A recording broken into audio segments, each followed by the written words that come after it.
Oh, Wiener Schnitzel. Sehen wir uns bald wieder, Fergie? Ja. KISS FM. So, meine Lieben, es ist wieder eine neue Folge von Tolga Meets angesagt. Heute nicht bei uns im Studio. Wir haben uns einen kleinen Weg gemacht und sind gefahren zu einer bezaubernden Dame, die uns heute hier in Berlin City besucht. Und zwar Fergie. Hello. Hi. It's so good to have you here in Berlin. Thank you. Like, it's amazing. It's been a while, right? Yeah, it's been a while. Oh, well, last year I was in Hanover. I did a festival. So I've been to Germany. It's been 1 year. So back here. And it's gorgeous. Look at this water out here. It's like kind of romantic, right? Yeah, I know. Are we getting romantic vibes right Like, where are the candles, actually? I know. Look at this mood. We've got a guitar here, this lighting, this beautiful art. Are you taking me on a date right now? You're making me blush right now, and my boss is going to kill me for that. Hi, boss. Fergie, it's been 11 years since you released your first album. Mm-hmm. It's been quite a while. So let's imagine that this is a job interview, and I'm asking you, so Miss Fergie, what have you done the last couple of years? Couple of years? I've been making this album. Absolutely. Doing shows all over the world. Executive producing Double Duchess, the album, not only musically, but a video for every song. So there's the visual experience, which is Double Duchess seeing double. In that time, I also got my own record label, Duchess Music, in order to release this project, and also one day to give somebody the chance that so many people gave me. Before that, I did this one project called Axel Jack, which was really successful, like #1 in my book, still is. And before that, I was World Tour, and rewind back further, that was 2 albums with the P's, and then that was my first solo album. So I just went backwards on you. Okay, that's quite good. You impressed me, so you got the job. Thank you. See, I can think in reverse. How much were you in control while doing this record? I mean, when you start as a singer and you're new in the industry, people probably won't let you take too much control of things when you're new and, you know, not experienced. But since you're in the industry for so many years, I guess it was different now. Yeah, I've just evolved as a person to take more responsibility in my life. So in doing the album, I just, you know, cared a little bit more about like the instruments being up, the horns turned down, the kick drum being turned up, and just I'm very detail oriented. And so I was able to kind of create this weird seesaw balance of my life that is never perfect, but always kind of goes like this and always trying to meet somewhere in the middle. But I just really cared about it because I had my first solo album, which was my life dream, and toured that and went on and recorded the end with P's at the same time.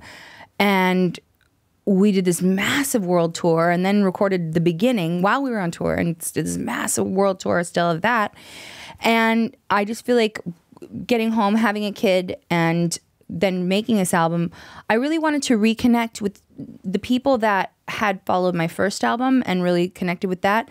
And also for the people who had just been introduced to me from the P's and kind of didn't really know who I was as a solo artist. I wanted to really show all aspects of who I was and my DNA as an artist. Because if I put out, like, say, for example, I just wanted to do what's, you know, that island beat that goes on that's very modern. And I just wanted to do, which I do in a couple of songs, elements of it. But say I wanted to do an album of all that, it would be, okay, she's this now. Or say I wanted to do a rock album, and I just did a rock album. They'd say, okay, she's this now. And it was really important for me to show people, okay, this is who I am. So now it's like if I want to go do a certain type of album and I want to just be inspired by all trap music, at least people know that there is many sides of me. And that's why Double Duchess has so many levels of meanings, because it's not only about part 2 of the Duchess, but it's also the duality of my personality, the different sides, the dark side and the lighter side, the hard and the soft, and the girl with the mask on. And when you take that off, what's behind the mask and what's really in there. And it was important for me to show all that. Did you have the feeling that certain people were expecting certain things from you?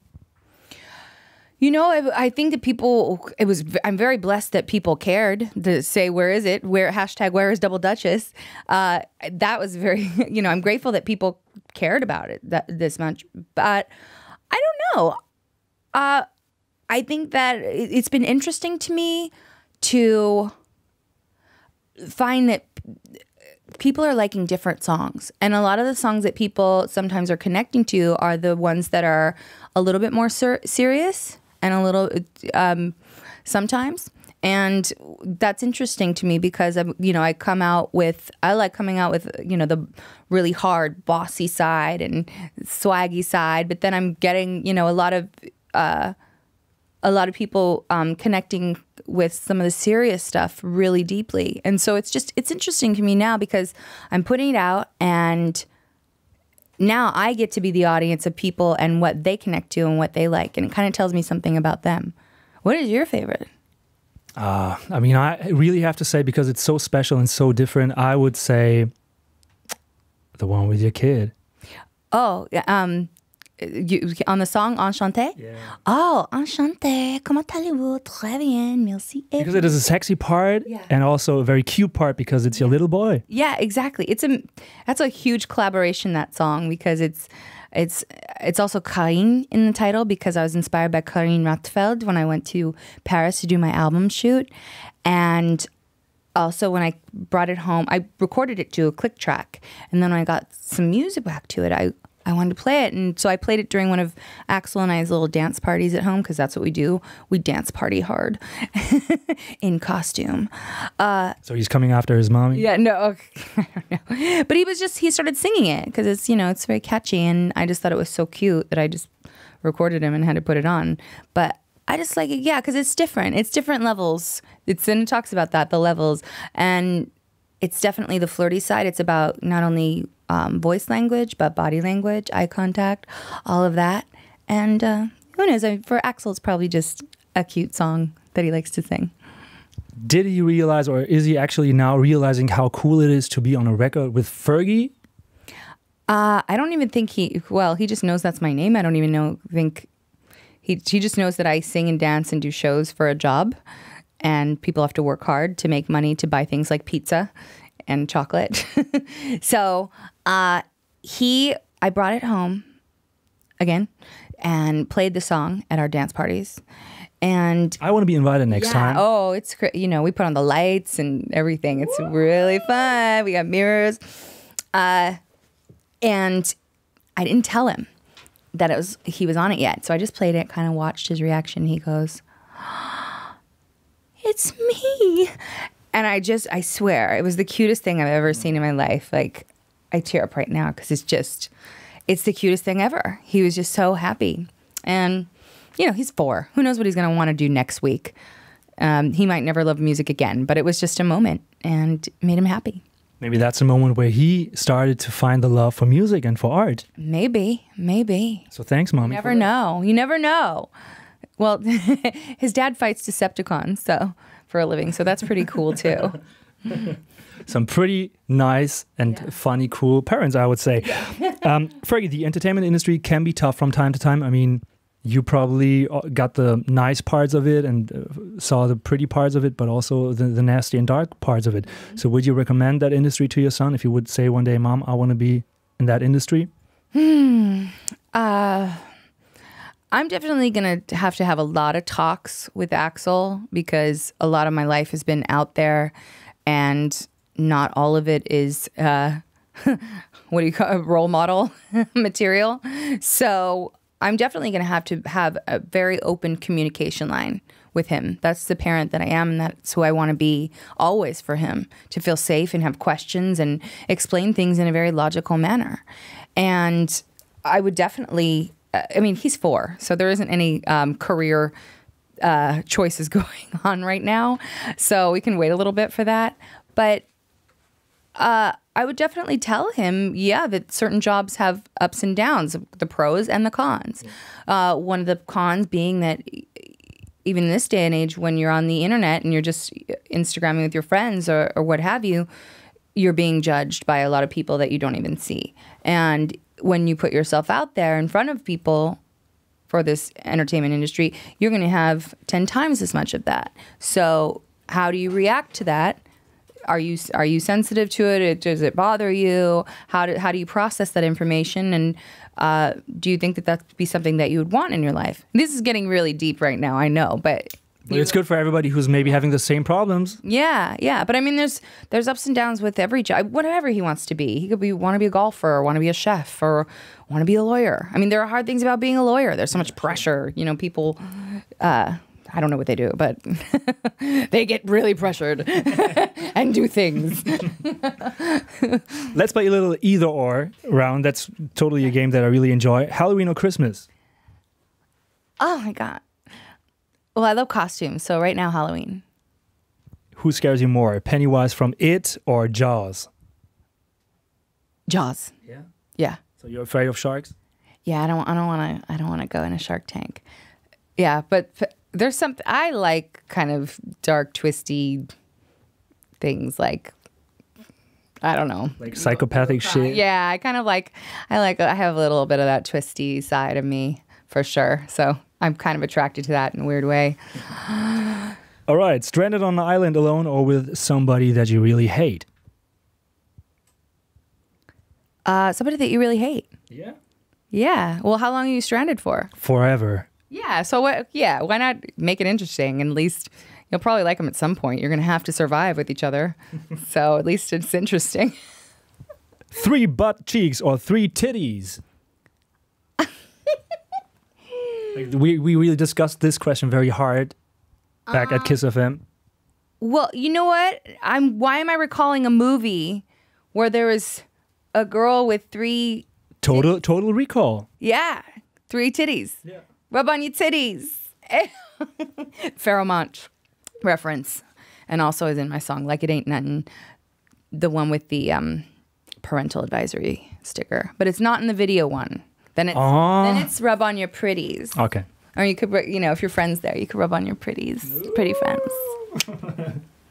Meet Justin Bieber naked at the sauna or maybe Ed Sheeran. Who would you choose?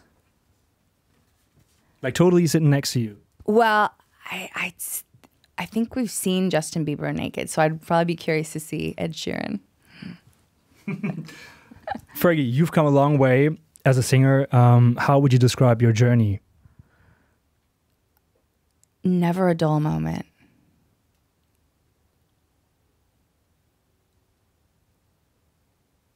Yeah, that's deep. We have to, let it get to everybody. I don't feel like I need to have to fill the space every moment. We can just, let that sit for a second.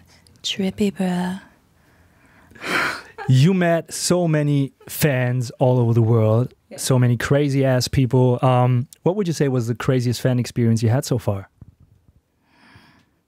Oh my gosh. My fans are amazing. They have actually just sometimes when I'm ridiculously stressed out or just feeling like, am I ever going to finish this? They were just so wonderful and supportive and helpful.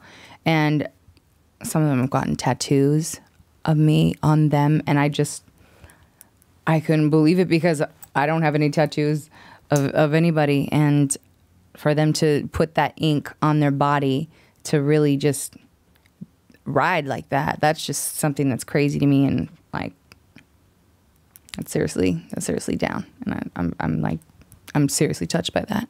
So it's very humbling, right? Yeah, absolutely. That's crazy.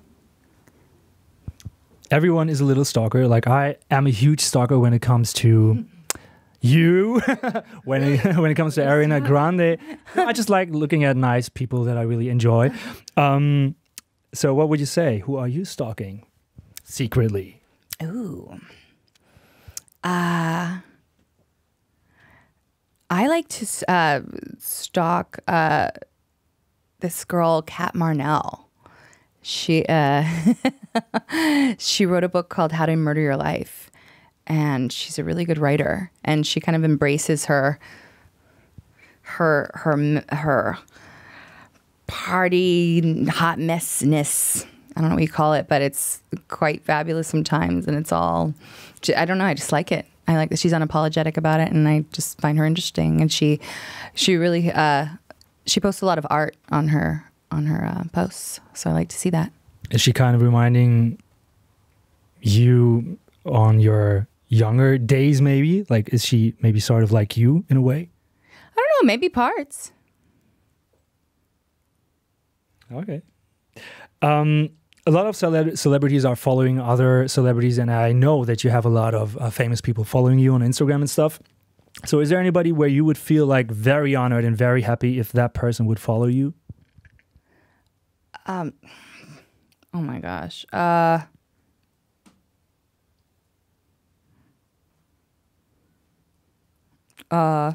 No, maybe not. Maybe everybody is following you already. No. Are you kidding me?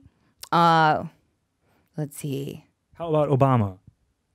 Oh, thank you. See, you're giving me answers. Yeah, I would love that if Obama would follow me. Please follow me. Maybe he's following you and you just don't know it. Maybe he is. Maybe he's secret stalking me. I don't think so.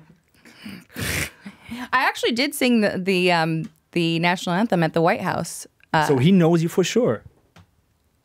Yeah, absolutely. No, I knew him before he was president, and I sang at the Easter egg roll. Yeah, Sasha and Malia were there, and it was amazing. I sang the national anthem, and I performed my songs. So there you go. Okay. A little fun fact. So, Mr. ex-best president of the United States, if you should ever see this, follow Fergie. Please do that. That's right. That's the overall message of this interview. Yeah. And that was the first time I've talked about the Kat Marnell thing. Really? Yeah, because it's just an interesting thing. So, hey, what's up, Kat? So thanks for that. Yeah. We're going to be in the news tonight. Yeah, yeah.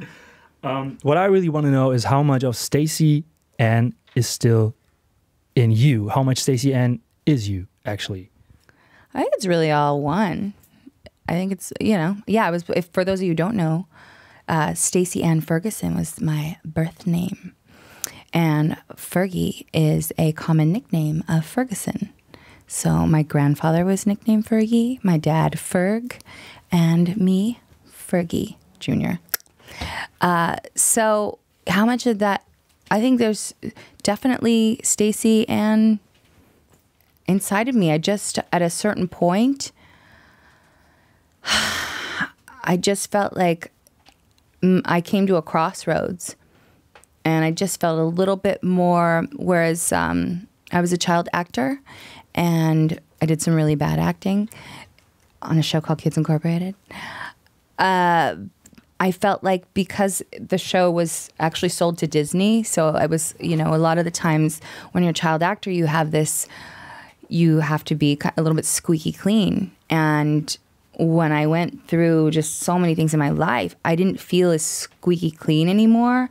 So I felt like a little bit of that little girl had moved on, and I needed to do something a little bit tougher to be able to handle all these things in my life.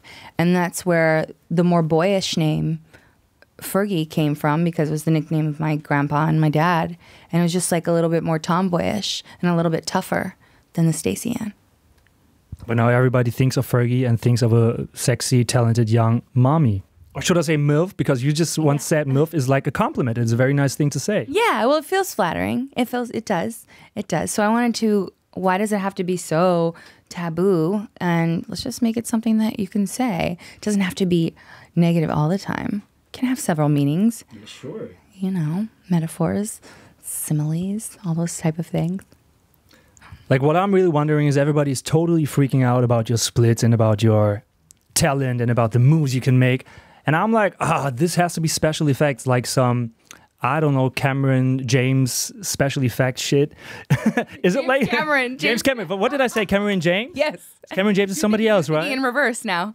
Yeah, you just totally influenced my brain. Ooh, thinking forwards and backwards. Yeah, but it is real. You can do that, like, for sure. Yeah.